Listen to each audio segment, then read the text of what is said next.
Hello बच्चों, आइए प्रश्न को पढ़ते हैं। प्रश्न यह है, निम्नलिखित संयुक्त कथनों के निषेधन लिखिए।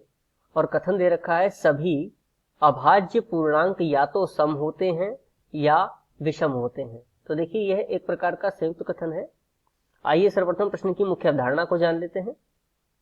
मुख्य अवधारणा, जब भी हमें संयुक्त कथन के लिए निषेधन लिखना होगा तो सर्वप्रथम हम उस संयुक्त कथन के घटक कथनों को लिख लेंगे। इसके पश्चात उन कथनों के निषेधन लिखेंगे। निषेधन किसी भी कथन को नकारना कहलाता है। तो देखिए, निषेधन लिखने के निम्न 3 तरीके हैं। पहला तरीका यह है कि हम लिख दें कथन और उसको नकार दें नहीं है से। दूसरा तरीका यह है कि हम लिखें यह असत्य है कि, यह असत्य है कि, और कथन लिख करके इसको नकार दें। तीसरा, हम लिखें यह वस्तु स्थिति नहीं है कि, और इसके पश्चात हम कथन को नकार सकते हैं, इसका निषेधन लिख सकते हैं।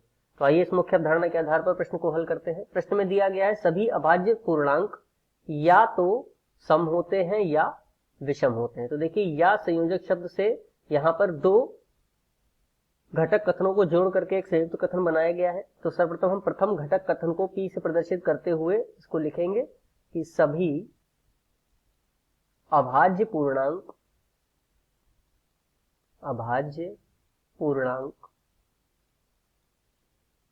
सम होते हैं।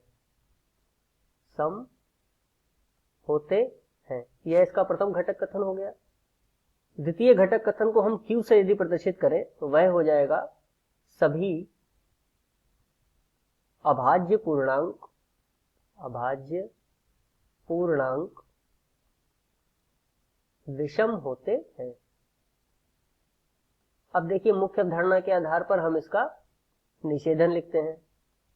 तो देखिए, निषेधन P का क्या हो जाएगा, इसको प्रदर्शित करेंगे P नहीं से और इसका निषेधन लिखेंगे सभी अभाज्य पूर्णांक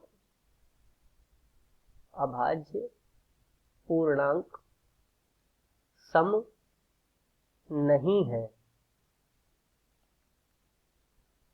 इसी प्रकार Q का निषेधन लिखेंगे, जिसको प्रदर्शित करेंगे Q नहीं से और इसका निषेधन हो जाएगा सभी अभाज्य पूर्णांक, अभाज्य लिखा है ये, पूर्णांक विषम नहीं है। तो यह इसका निषेधन हो गया। अब जब हम इसको मिला करके लिखना चाहें तो देखिए, या का प्रतीकात्मक अनुवाद होता है, कुछ इस तरह से लिखते हैं इसको, P या Q। अब क्योंकि हमें इसका निषेधन लिखना है तो इसका निषेधन लिख लेंगे इस प्रकार से कि सभी अभाज्य पूर्णांक ना तो सम है और ना ही